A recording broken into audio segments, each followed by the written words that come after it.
আসসালামু আলাইকুম ভিউয়ার্স, আপনারা অনেকেই ফটোশপ অ্যাপের মাধ্যমে কোনো একটা বেশি মেগাবাইটের যে কোনো একটা ইমেজকে আপনারা অনেকেই যাচ্ছেন কম মেগাবাইটে কনভার্ট করতে। অনেক সময় দেখা যায় আপনারা জন্ম নিবন্ধন আবেদন করার ক্ষেত্রে আপনাদের 100 kbs এর কোনো একটা জেপিজি ইমেজের অথবা ফাইলের প্রয়োজন পড়ে।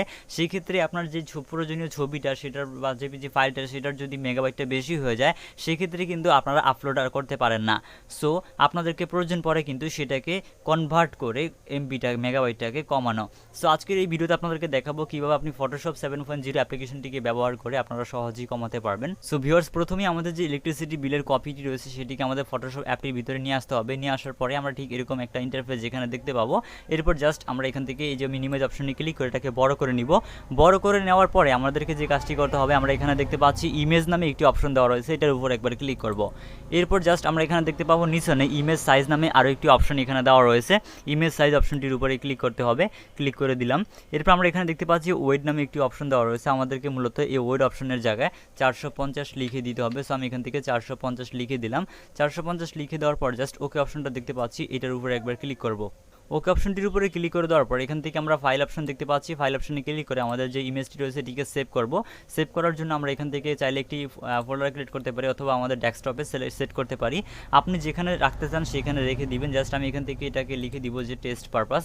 সো আমি এখান থেকে লিখে দিব এখান থেকে টিইএসটি টেস্ট PERPES। সো আমি এখান থেকে এটা লিখে দিলাম। দেওয়ার পর জাস্ট এখান থেকে সেভ অপশনটা দেখতে পাচ্ছি, এটার উপরে ক্লিক করব। এই অপশনটির উপরে ক্লিক করে দেওয়ার পর এখান থেকে আমাদেরকে মেগাবাইটটাকে কমিয়ে দিতে হবে কেবিএস এর। সো এখান থেকে কেবিএসটাকে কমিয়ে দিলাম। এরপর জাস্ট এখান থেকে আমরা এটাকে মিডিয়াম রাখতে পারি। মিডিয়াম রেখে দেওয়ার পরে এখান থেকে ওকে অপশনটা দেখতে পাচ্ছি, এটার উপরে একবার ক্লিক করব। এখন যদি আমরা এই ইমেজটা দেখতে চাই, যে এখান থেকে দেখতে পাচ্ছেন টেস্ট পারপাস, এখান থেকে জাস্ট প্রপার্টিসে যাব। প্রপার্টিসে যাওয়ার পর দেখতে পাচ্ছেন আমাদের এখানে কিন্তু এটা 38 kbs হয়ে গেছে। তার মানে আমাদের 100 kbs এর ফাইলের ভিতরে এটা হয়ে গেছে 38 kbs। সো এভাবে কিন্তু সহজে আপনি যে কোনো ইমেজের সাইজটাকে কিন্তু সহজে কমাতে পারবেন এই টিপসটিকে ফলো করে। সো এখন যদি আমরা ফটোশপ অ্যাপে দিই তাহলে দেখতে পাবেন এটা কোয়ালিটিটা কিন্তু অতটা লস হবে না যতটা এখানে হওয়ার কথা।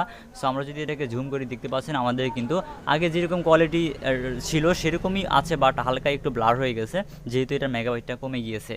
সো ভিউয়ার্স, এভাবে কিন্তু সহজে আপনাদের জন্ম নিবন্ধন অথবা বিভিন্ন ধরনের আপনাদের যেখানে সার্কুলারের অ্যাপ্লিকেশন করার ক্ষেত্রে কিন্তু আপনাদের অনেক ডকুমেন্টের এরকম সাইজ কমানোর প্রয়োজন পড়ে থাকে। সো এইভাবে সহজে আপনারা যে কোনো ডকুমেন্টের সাইজটাকে কমিয়ে ফটোশপ অ্যাপের মাধ্যমে আপনারা অনলাইন অ্যাপ্লিকেশন সাবমিট করতে পারবেন।